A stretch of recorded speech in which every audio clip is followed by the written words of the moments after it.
Welcome to Forestry Now, where we explore the forces impacting profitable and sustainable management of commercial forests and natural woodlands. I'm Dermot McNally. Today I speak with Kathleen Lucey, who works with the Irish Forest Owners. The IFO support and represent forest owners across Ireland through a vibrant producer group network. In this interview, we focus on Kathleen's role as Group Certification Manager at the IFO. We discuss the background to getting a forest certified, the benefits, the costs, the ongoing management requirements, the Irish Government's new IPlan system, and everything in between. As always, links in the show notes below. Contact me at forestrynowpodcast@gmail.com and enjoy the conversation. Kathleen, thanks very much for joining me. Delighted, Dermot. Thanks very much for having me on. No problem. Delighted. Maybe you'd just give us a quick overview about what the Irish Forest Owners Group does, actually. So Irish Forest Owners, we're a not-for-profit organisation set up a number of years ago, I suppose, as almost as an umbrella organisation for the various private forest owner groups around Ireland. We would organise field days, our website. So field days, we do newsletters, and we would be representative of private forest owners on different on the government bodies, on different task force. So I suppose bringing the issues from the private forest owners further up the chain. And then one of our offerings is the group certification for private forests. Yeah, well, that's brilliant because part of. That's one of the big things I'm hoping to talk about today. So, if we can move on to that then, what is certification and why is it important for owners like myself? Yeah. So I suppose certification is, first of all, it's a voluntary thing, but it's a means of verifying that you, as a private forest owner, that you're managing your forest responsibly. So in balancing the whole nature, economics, and I suppose society part of it. In Ireland, I suppose as people know, forestry is pretty heavily regulated anyhow. So a lot of what's involved in certification would already be covered under the current Forest Services guideline.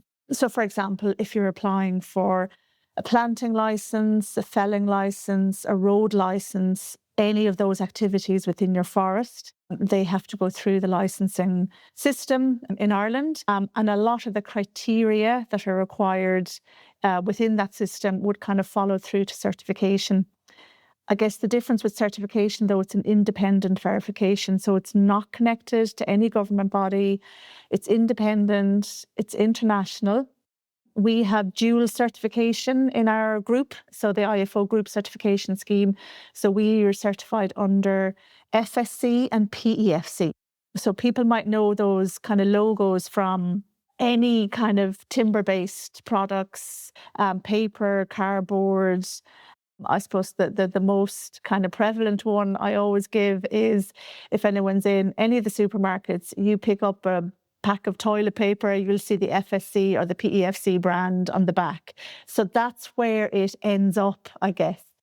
Where it started from was back in the 90s. FSC actually started in an attempt to, I suppose, prevent illegal logging in the Amazon. The FSC was born out of that. So it's since developed into an international standard just to ensure that forests are managed responsibly. Obviously, not one size fits all, so we can't follow the guidelines for, forestry in South America, for example. So in Ireland, we have our own national standards, both for PEFC and FSC, that take into account, I suppose, the forestry situation in Ireland. For private forest owners, I think there is a perception that certification is difficult to attain, and that's why there's the group scheme is set up to allow private forest owners to access the certification. So it's more cost effective and I suppose easier to attain as part of a group because you have a group manager, which is myself, managing a lot of the documentation, and because you've I suppose you have numbers then. It's a reduction then in the cost of applying for certification.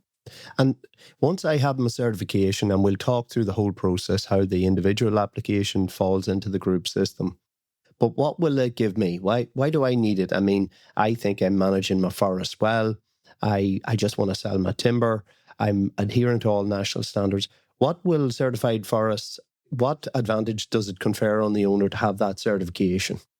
Look, I suppose for private forest owners in Ireland who are in forestry for, commercial objectives as well as everything else, it gives you access to timber markets. So for sawmills in Ireland, if you're purchasing timber, 70% of that timber must be certified. So there's this 70-30 rule. So sawmills are allowed 30% uncertified timber in the mix. So if you are certified, you basically have better access to the timber markets when it comes to selling. If you're certified, you bring your timber to market. If your neighbour is uncertified, you will have basically better access to the timber markets. I suppose up until now, it hasn't been as big an issue because Coillte are certified. So the entire Coillte estate is both FSC and PEFC certified. So the Coillte timber has been satisfying the 70% certified. But now that the Coillte supply is reducing, there's more private timber coming onto the market. I suppose because a lot of the private owners got into forestry, back in the 80s and 90s. So a lot of that timber is now coming to maturity, ready for, either, I suppose, thinning or clear felling. And that's why certification is now becoming a lot more important for private forest owners to meet the demands of the timber market. Look, and I suppose we're trying to increase the use of timber in construction in Ireland. All of that timber requires certification. So, yeah. And any other advantages then? The market is a key one, especially if you're a timber producer. Yeah. Anything else then that owners are finding that having this system of management and paperwork is useful for then? Yeah. I suppose for a lot of private forest owners that are in our scheme, they see having a detailed 20-year forest management plan as a huge advantage. So one of the main criteria, I suppose, in terms of certification is the owner has to have a detailed forest management plan, which outlines, I suppose, a description of the forest, all the biodiversity features within the forest, a very detailed inventory, a work plan in terms of, what the forest owner is going to be doing in the short term, in the medium term, and the long term. So it gives the owner a clear picture of what they have, I suppose, operations that need to be carried out, short term, medium term, long term. It just gives them, I suppose, a better idea of what's happening in the forest. And also, which is a big thing, I think, in Ireland for private forest owners, is succession. So I suppose the vast majority of private forest owners in Ireland would be over 60, I'm going to say. So for them, succession is becoming a big thing. So if they have a forest and if they have a 20-year forest management plan, which you have to have under certification, they can pass that on to the next generation. So they're not passing on just the forest, but they're passing on this really valuable management plan, which is important because we don't have, I suppose, a tradition of forestry in Ireland like we do farming, agriculture. So we're not, I suppose, again, we don't have the culture of forestry. So all of that is, a lot of the forest owners are first generation forestry owners. So again, having this forest management plan helps them passing on the knowledge as well to the next generation. So that's also really beneficial if you take out the commercial side of it. Yeah, and I think, Kathleen, just on that, I think as someone who has bought a forest in the past or bought forests, if I had had a management plan to look at prior to thinking of whether I'd buy a forest, it would be a big advantage if the owner goes to sell. So I think for me, I think, if I ever plan to sell these forests, then having a management plan that I can use as part of the sale should help the sale of the forest, to be honest. So I know we would hope that owners would hold on, passing to the next generation, but that's, I guess, also a possibility for some people. Yep, definitely. It's a good point. And so you mentioned Kilcha as having certification, and I understand that a good few of the larger pension funds that are operating in Ireland. But then after that, who already has certification under your group scheme, and maybe just if you could point to that a wee bit. So I suppose there's roughly, again, 42% of forestry in private ownership. There's a very tiny percentage of that is certified. So there's only about 5% of the private estate of forestry in Ireland certified. That equates to a very small number of forest owners. So obviously there's the investment funds, but then private forest owners, I'd say there's about 50 in total, which makes up about 36,000 hectares of the private forest estate in Ireland that's certified. So very small. In our group, we have, so a lot of the Northeast Forestry Group members are certified. We have a few members up in Donegal, Waterford, Wexford, a couple in Kerry, West Cork. So, and they would range then from 5 hectares right up to maybe 150 hectares would be one of our bigger owners. So a mix. Very good. There's a huge, it just shows you the gap, I suppose, in terms of private forest certification at the moment. But that also kind of represents an opportunity for private forest owners to come on board. And I suppose it is increasing the certification of the private sector is really key to supporting Ireland's kind of growing timber market. That's why I suppose we're keen to, educate private forest owners as well on the benefits of certification. Yeah, and just to bring you back a wee bit, you mentioned that if the timber mills are buying, they have to maintain a ratio of certified to uncertified timber. So would it be fair to say then that although, as we've talked about, having a management plan is going to be of benefit to an owner with a plantation at any age, certification becomes really, really crucial if you're actually going to be selling timber in the next couple of years. Is that fair to say? I'd say it's essential, not kind of optional at the moment, because there's sawmills actively seeking private certified timber at the moment. So again, I suppose, and if you're coming close to even thinning or clear felling, and if you're planning either thinning or clear felling in the next couple of years, it's something that you should be considering, at least considering now, and maybe just educating yourself, I suppose, on what's required. Okay, so let's move on then to the IFO's role offering group certification. Why is group certification more practical than individual certification for small forest owners then? Yeah, so for a small private forest owner, it will be cost prohibitive, I suppose, to go it alone. The cost of the audit alone on an annual basis would just be too much. So that's why within PEFC and FSC, there's a group system or a group scheme in place. So Irish forest owners are the certificate holder, and then any private forest owner can become a member. So one of the prerequisites, again, is the forest management plan. I suppose other requirements are essentially what you're trying to do is evidence that you are managing your forest in compliance with certification. So it does mean a bit of extra paperwork. So if you're doing any activity in your forest, be it planting, felling, road construction, clear felling, all of that needs to have a kind of a documentation paper trail to evidence that it has been done in compliance. The group scheme will help in that because we have all the templates that are required. We support the forest owners in all of that kind of paperwork. So the idea being that it shouldn't be an extra burden on the forest owner, because essentially they're already doing, I would say, 90% of what's required for certification. That additional 10% is just the evidence, the paper trail, monitoring. But then joining the group scheme means you have the group certification manager advising you and supporting you on all of the paperwork. So for example, Last week, I was down in Kerry at a kind of it's called a pre-commencement meeting with a forest owner, the buyer of the timber, the contractor and the forest management company.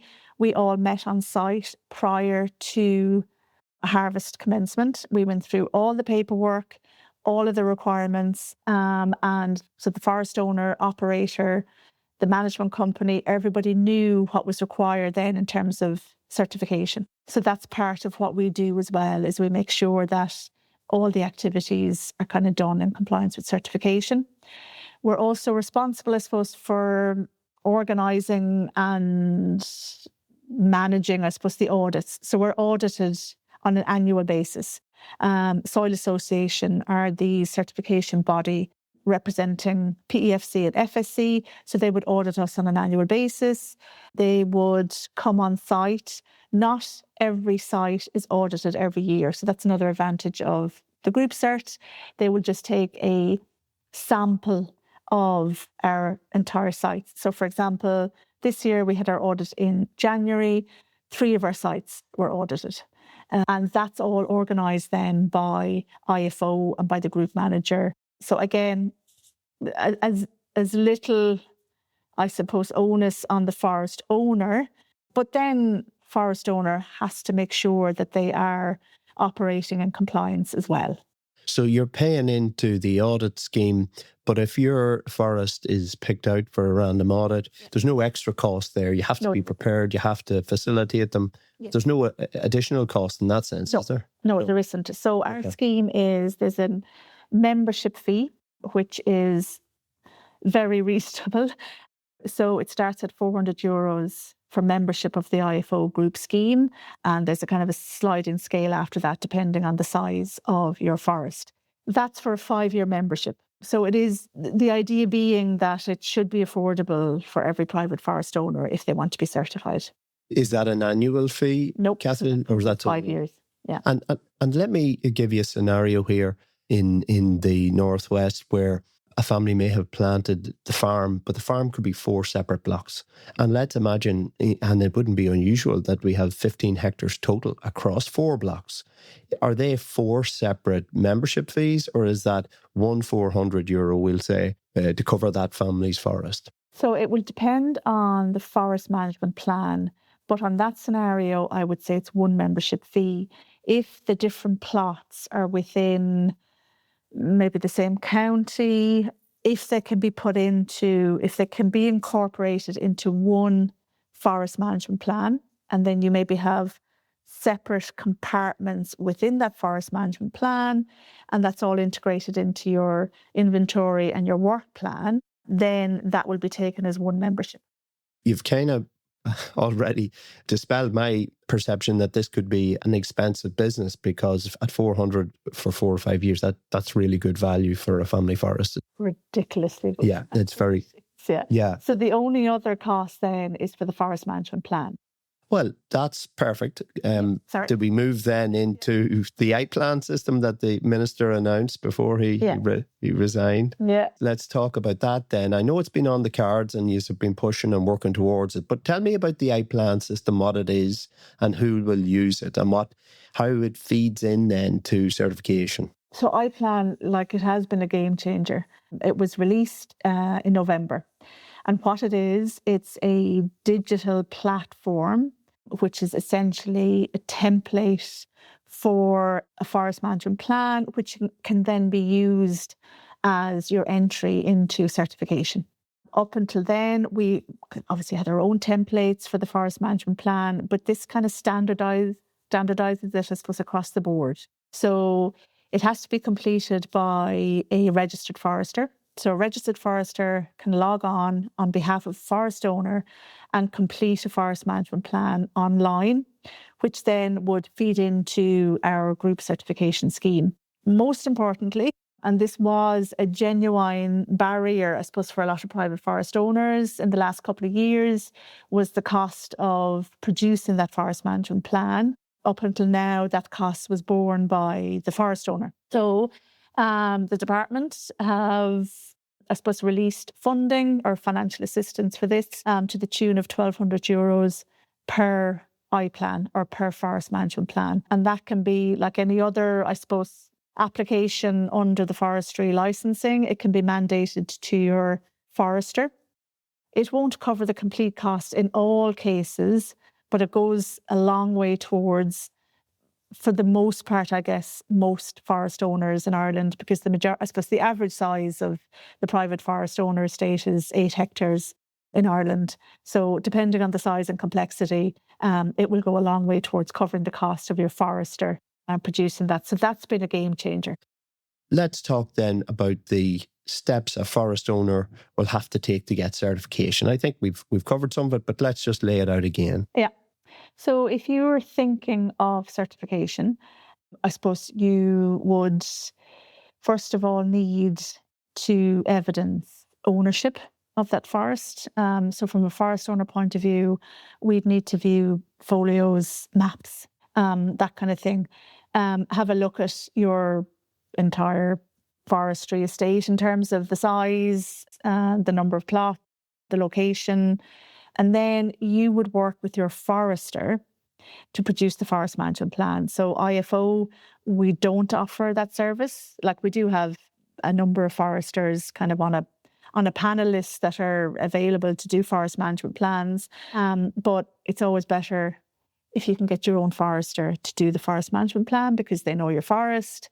That could take anything from a month, 2 or 3 months to produce, depending on, again, the complexity of the forest and, I suppose, the availability of your forester. So once the forest management plan is kind of in draft format, I would review it. I'd come and have a look at your forest, and I suppose just make sure that it is suitable for certification. We're not going to onboard anybody that, I suppose, the forest isn't suitable for certification, but that's a very rare occurrence. So I do like a mini audit, basically. If there's any non-conformities, as they're called, I'll kind of point those out.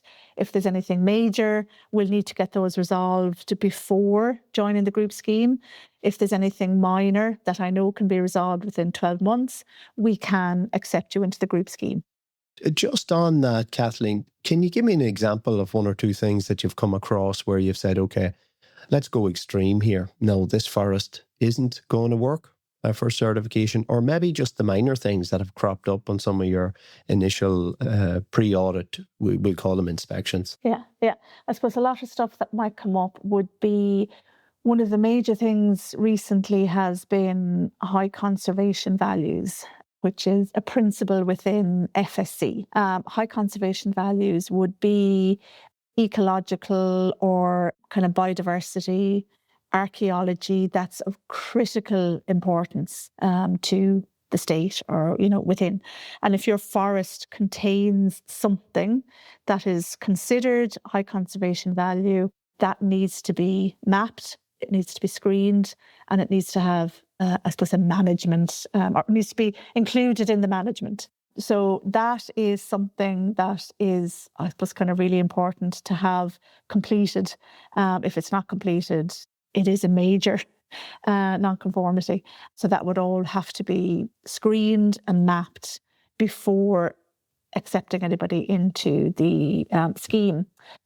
Kathleen, you mentioned archaeology there. I mean, it would be fairly standard. We'd have lots of ring forts and archaeological features within plantations. Now, newer standards would mean that you don't plant near them, but some of the older plantations may have planted right up to the edge of ring forts. If you landed onto my plantation now and that was the case, is that an example where it would have to be dealt with differently? No, that's fine. It would need to be, because your forest management plan is a 20-year plan from the date that you join certification. If, and for example, a lot of the plantations that are currently coming to Clearfell may or were planted under the old Forestry Services guidelines, which had, I suppose, different requirements for example, permanent watercourses, archaeology. So what you have to include then in your forest management plan is, when you're restructuring the forest, that you're taking into account setbacks for archaeology, setbacks for permanent watercourses, your 15% biodiversity, planting native trees, along the edges, all of that. So as long as that is dealt with in the forest management plan, and when you're coming to restructuring after maybe a clear fell, that you're restructuring within the relevant guidelines of the day. Just because previously, like as you said in your example, the forest might have been planted right up to an archaeology site or right up to the edge of a permanent watercourse. Again, as long as you understand how to deal with that in the restructuring, and that's included in the forest management plan, that's fine. So certification, like forestry, FSC and PEFC understand that things happen in forestry, like the storm Éowyn, where there's wind blow and maybe a forest has to be clear felled earlier than anticipated because of wind blow. That's fine. It takes into account outside, I suppose, influences that happen, which are outside of the owner's control. Okay. So again, where were we there? We're more or less saying you've appointed a forester after you've established ownership. Yeah. And you're doing your audit. Yeah. We're talking about that. So then you recommend then on the basis of your initial inspection, any other things that need to be flagged. Is that it? Yeah. So during my, I suppose, internal audit, I will look at all of the criteria. So there's 10 criteria in FSC and PEFC. Mostly they kind of reflect each other, so they kind of mirror each other. So I will go through all the criteria in detail and make sure that you're kind of ticking all the boxes. If I feel there's any gaps, minor or major, I'll flag them. We'll get those resolved if they're major before you join the scheme. If they're minor, we'll have 12 months to resolve them. So then once you're in the scheme, I suppose the requirement and the responsibility of the forest owner is that anything you're doing in your forest, you flag it to your group manager. So you flag it to me. Even if you're walking in the forest, you notice rubbish, you notice any maybe invasive species or any plants that you're unsure of, even noticing other wildlife in your forestry that's positive. All of that, if you can keep a diary or send a WhatsApp picture to me, all of that is kind of recorded in your annual monitoring. So there is a responsibility on the owner to basically be monitoring their forest on an annual basis. So, and it's useful that there's a small 2-page template that the owner fills out at the end of every year, going through any activities, but also going through what's been noticed in the forest. So that's also useful to bring people, I think, closer to the forest. Again, a lot of people say that a lot of forestry was planted 20, 30 years ago and the gate was closed and, the owner never came back in because it was just assumed that I don't need to manage this now for the next 20, 25 years until it's ready for an operation. But I think having the certification brings owners, a little bit closer into their forest because they have to be kind of monitoring it on a fairly regular basis. So that's one of the responsibilities of the owner. Also, if you're planning any activity, if you're doing even any little bit of maybe spot spraying or forestry roads, if you're planning a thinning, road construction, clear fell, you have to let your group manager know, basically. And then I will make sure to send you all the paperwork that's required. I can liaise with the contractors. I can liaise with, the buyers and just make sure that all of the paper trail is in place. So, and I think I'll flag that one because so it would be highly common across Ireland for farmers to have both chainsaws and knapsacks. They're not certified to use either legally. And in that sense, am I right in saying they're not allowed to perform those functions, use that equipment in their forests without actually being certified? Yes, that's one thing. And that does, I suppose, cause a lot of questions, I suppose, for forest owners, because like you said, a lot of farmers, they're doing, chainsaw work and knapsack spraying for years without being certified officially to do so. That is an issue for certification. So essentially, any activity that's done within the certified forest area has to be done in compliance. So some of the principles are to do with health and safety. I suppose that comes into play then with chainsaw use. Use of pesticides is another thing that comes into play then with anybody who's doing any spraying. So I suppose the options are you go and do a chainsaw course yourself and a pesticide use course, or you need to bring somebody in that has those qualifications. Now, in some cases, I've had farmers who have, gone off and done those courses and are actually really happy that they have, because they've learned something as well. So that is one of the, I suppose it is a kind of a restriction for the smaller private forest owner. Other than that, though, I suppose a lot of the forestry operations you're going to be using contractors. So they're really the only two cases that could be problematic. So again, where it would be problematic is if your forest is audited, if an auditor notices that there's been spraying, that there's been timber cut, be it even branches or one tree that's been cut down, they'll need to see evidence that it's been done in compliance. Interested in being a guest or in advertising your service or ideas to the sector? Then get in touch. The podcast is published and promoted across all the major platforms. Interviews are recorded remotely and professionally edited. I also offer short video reels, which are useful for promotion with full video podcasts available on request. Okay, now back to Kathleen. I would have been caught here because and I'm not certified at this point, but wind blow trees across the forest road, and I just went out and I snipped them up and got them off the road. So in that sense, and I haven't got my chainsaw course. So that's a good example to flag, and people need to think about that too. Yes, yeah, and I suppose like in the long term, it is a positive thing. Being aware of the dangers of chainsaws and pesticides and all that. But if, just on that note though, you're not going to be kicked out of the programme immediately if issues are found. Depending on the severity of the issue, you're given time to resolve the issues. So they're fair enough that way. And they'll work with you. Like all the auditors that I've worked with are fair. They don't want to fail a whole group cert. They appreciate that it's private forest owners, farmers for the most part, and they're doing their best to, I suppose, make sure that we pass the audit. I mean, if there's certain things that are just blatantly out of compliance, then we'll have to flag it.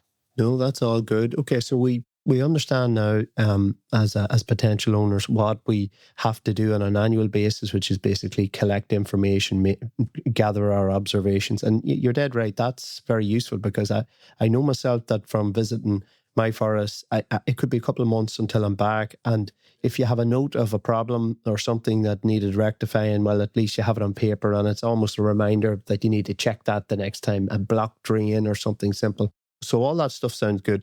Now, let's move on then to the forestry professional who's helping me manage my forest. Yeah. What do they have to do over and above what they're doing at the minute? If I suddenly tell them, listen, I want certification, please do my IPlan, what other obligations does it put on them, and maybe even on contractors coming on site? I suppose being aware of what's in the forest management plan, first of all. So obviously your forester will prepare the forest management plan. If you have any contractors coming in, there is a summary plan, I suppose, available. We don't expect all contractors to read all of the forest management plan, but just being aware that this is a certified forest, and there's extra obligations in terms of harvesting. One of the big things that comes up is deadwood retention. So they need to be aware that they need to leave some deadwood lying or standing after clear fell. And that's where, say, a pre-commencement meeting will be very useful, because you can walk the forest, you can pick the trees that are of lesser value, or if there's been a bit of wind blow, you can leave those trees as deadwood. And the importance of deadwood, I suppose, and kind of educating the forest owners and the contractors on the importance of leaving deadwood. So that will be an extra responsibility. For your forest manager then, again, knowing and for yourself as the forest owner, knowing what's in the forest management plan. And knowing as well that, okay, things can change and that's fine. And your forest management plan can be amended if there is changes, which is perfectly fine, just because you've had a series of wind blow and maybe you've had to clear fell earlier than anticipated. That's not a problem, as long as it's factored into a revision then of the forest management plan. Another wee question, I hope I don't pull you off your train of thought here, but it jumps to my mind, which is that we're talking about certification and all these different things we need to keep in our management plan and our annual observations, Kathleen. But what about the financial end of it? I mean, when I pay a guy to come in to do a bit of chainsawing for me, to do a little bit of road maintenance, as well as having whatever certification he needs to be there, do I also need to gather all those invoices and present them as part of the certification, or does that ever come into it? Yeah, so I suppose for any activities, I will guide the forest owner on what's needed. Basic, I suppose, contractor obligations would be that they've got insurance, public liability, employer liability, health and safety, that all of their employees have relevant certs, tickets. Like most contractors, if they're doing work for Coillte already, they know the story. So, because of the Coillte Forest being certified. So it's nothing new really for maybe for the harvesting contractors. For smaller operators coming in, if you're getting somebody in for spraying, just making sure that they have what's called a pesticide use qualification. For chainsaw operators, just chainsaw certs, making sure that they're up to date. But I would have a list of everything that's required for each activity that might be happening in the forest. So rather than me trying to learn all that off and anticipate it, what I do is I say, Kathleen, I have a problem. I have a forest road, and I'll give you an example, where the grass has grown across it and it's on a steep hill, and I don't have a 4-wheel drive van. So I'm finding the wheels starting to spin a bit. So I need to bring in a guy and a digger here just to clear back that layer of grass effectively, so that we get down to the forest road, which is proper gravel. So I'm letting you know that. Yeah. But what do I need to do with this guy? So what I would do then is I can liaise with the contractor that you've chosen, have a chat through, make sure he's got insurance, maybe make sure he's got a driver cert. And then we will do if it's a smaller job, we'll do a quick risk assessment, and we can do a quick kind of work plan and just get signatures from all sides. That's it. Okay. That's all really. And making sure that if there's any, maybe water courses nearby, that they're protected, that kind of thing. So for small jobs like that, a couple of forms that need to be signed, and just making sure that they're insured and qualified to do it. Yeah, well, I'm more reassured now because, Kathleen, you're there at the end of the phone by the sound of this, and you're here to help an owner through it, because for an owner, especially people of a certain age, to start to deal with some of those additional requirements is a bit. But really what you're saying is that that's your role as groups, as a certifying officer, that you're helping the owner to pull that together. Yeah, so I coordinate all the paperwork, document management. That's kind of what my responsibility is. And I will try and be on site, I suppose, as much as possible for operations. Obviously, smaller tasks, it's just not feasible and practical for me to be on site for every single activity. But for, kind of bigger operations, I'll make sure that I'm on site as well for the commencement of the operation. But so basically, and I think communication, and this is what I would try and bring across to any forest owner who is a member or is thinking of being a member, communication is key.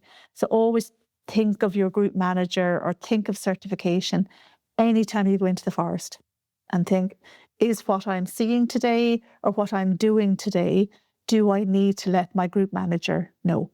Do I need to send a WhatsApp? If you do, I'll react to it and I'll let you know if there's any documentation required, or just if a photo is required, whatever it might be. And then it's my responsibility to save all that documentation so that it can be presentable to the auditor on an annual basis. So a lot of that paperwork headache is taken from the private forest owner. No, very good. Yeah. Another thing that occurs to me, we talked there that we have our plan, And assuming the plan doesn't change and we've a 20-year management plan, there is no need to redo the IPlan at that point. No. Would that be right? Sorry, no, you do. Yes, sorry. You have to revise it every 5 years. Okay. So even if there is no changes, it's just a revision and it's just dated that it's been revised. There might not be any changes to be made, but that has to be done. And just again on the IPlan system, if there is a major change, let's say I enter the scheme and I'm very gung-ho on a simple clear file method, and during the couple of years I decide, you know what, I'm going to move to CCF. At what point can I reapply to avail of the IPlan management grant, or is that a one-off grant only for the forest? So that is a question I have for the department at the moment, and I'm just waiting for clarification. So at the moment, I'm only 100% sure that you will get that €1,200 grant at the outset. For each revision, each 5-year revision, it's unclear yet as to whether there will be finance available for it. I suppose the idea being there mightn't be major revisions, but then again, you might have major revisions. So at the moment, I'm not clear on that.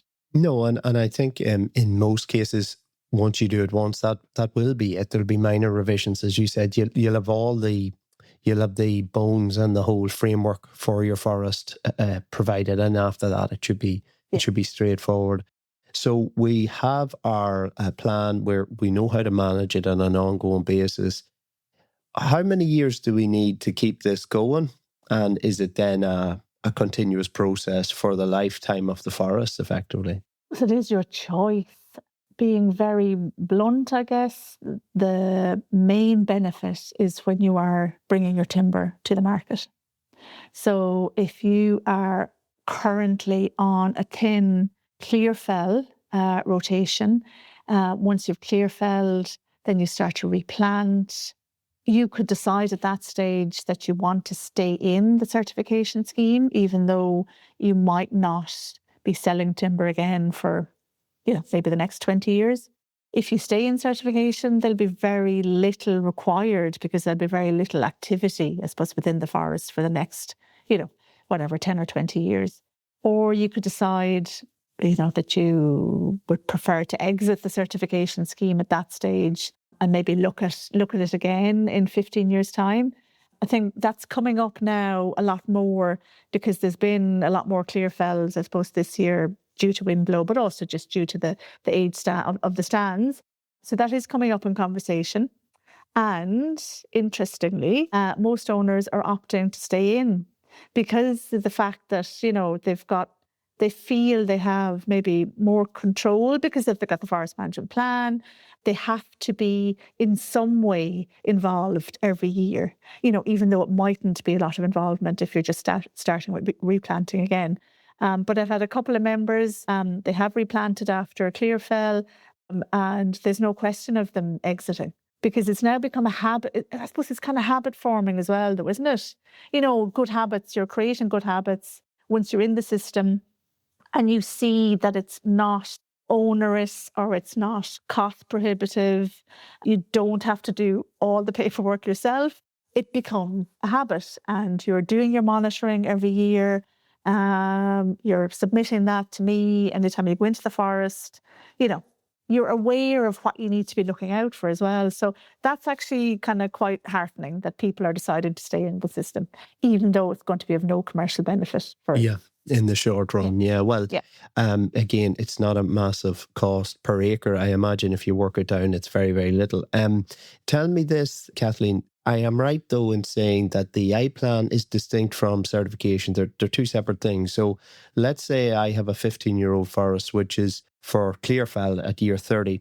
I can still do my IPlan, go through that with my forester, but not join certification. Is that right? Yep, you can. So IPlan is your, I suppose, a launching board. IPlan is, I suppose, launched by the department to assist in certification.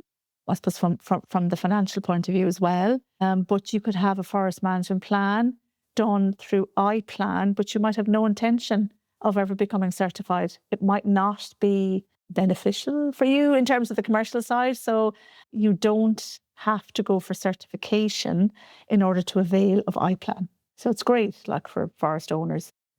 Okay, and I should have asked earlier on, the certification will cover hardwoods and softwoods. Is that right, Kathleen? Yeah, correct. Yeah. So Okay. it's whatever's in your forest estate, I suppose. Yeah. So it's not your timber that's certified. It's your management of the forest that's certified. So it's kind of like a mark of quality on how you're managing the forest within compliance then. So you have there's a section in the forest management plan which outlines your objectives. Those objectives, top of the line, can be commercial, can be, economic, can be high. You would have an objective of obviously certification, biodiversity, health and safety, and they can all have, high, low, medium in terms of the objectives of your forest. And that's up to you as a forest owner to decide what are the objectives of your forest. It doesn't mean, I think a lot of people think that certification means I have to give over a lot of my forest to biodiversity, that the commercial side doesn't come into it, but it does. Like, it's a huge part of it. Yeah, I think that's sometimes a bit of a misnomer with certification. Kathleen, here's another thing. If you walk through the forest on an initial inspection and you notice that there are invasive species, let's just imagine it's cherry laurel, for instance. Now, I'm not sure is that actually classified as invasive, but it effectively is, or let's even say it's rhododendron. How do you approach that in the management plan? And is there an obligation then on the owner to work to remove that in a short time period? Or how do we look at those tricky problems like those? Because they're not cheap to address if those invasive species are widespread. Yeah. So, and we do have it. So rhododendron, laurel, deer is another invasive species, I suppose. Yeah. So that's not going to preclude you from certification, but you will have to have a management for that. So how are you going to manage this invasive species? And that'll be based then on best advice from your forester. With deer, if you have an issue with deer, the auditors would be expecting to see a deer management plan. So how you're going to manage deer in terms of, do you have a stalker? What are the numbers of deer? Are they causing damage? What's your maybe targets for the stalker every year? And that's a separate then sort of addendum, I suppose. It's a separate management plan.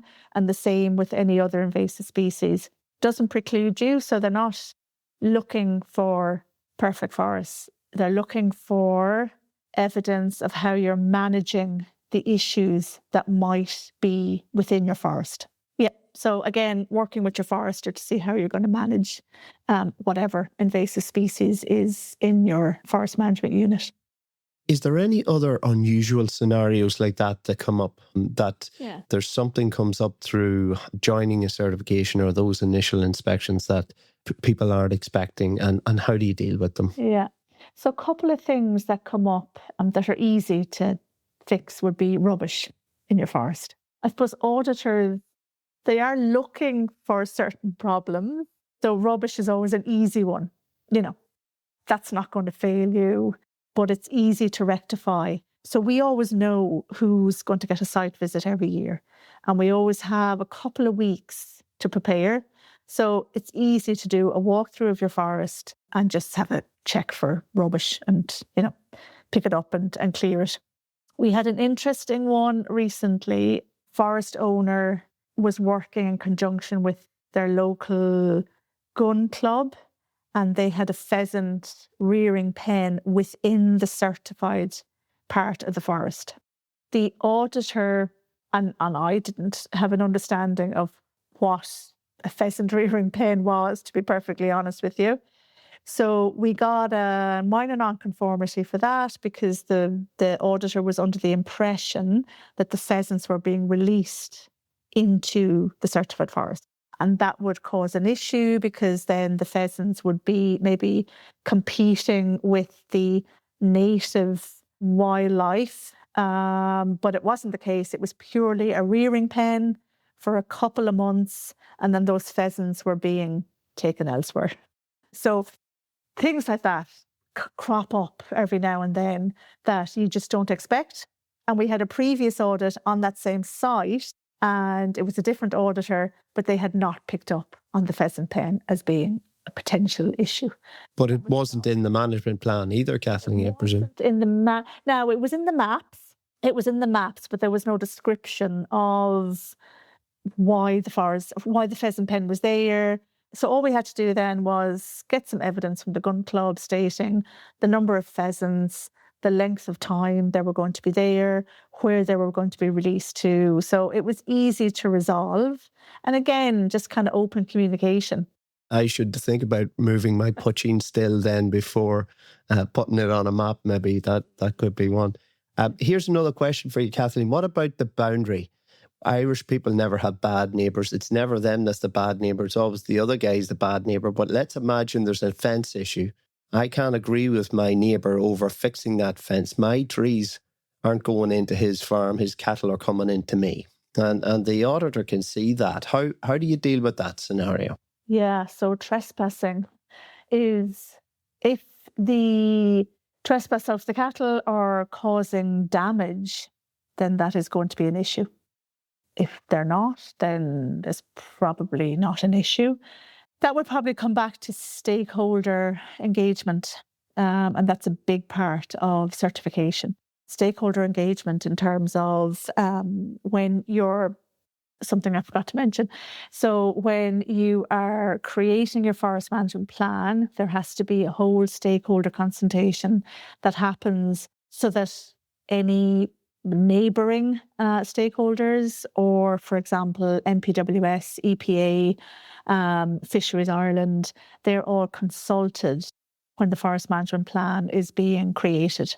And if there's any comments, issues, concerns, they will come up at that stage.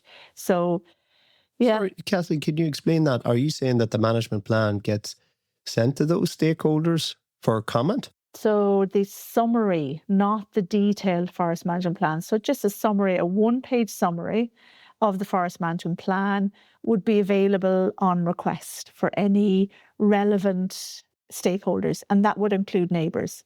So again, I suppose that's where maybe issues would come up, and we'd have a whole stakeholder kind of consultation policy, if there was any issues arising, how they're dealt with. And that's something that the auditors are very, I suppose, cognizant of, and also very au fait with in terms of dealing with any kind of confrontation or anything like that.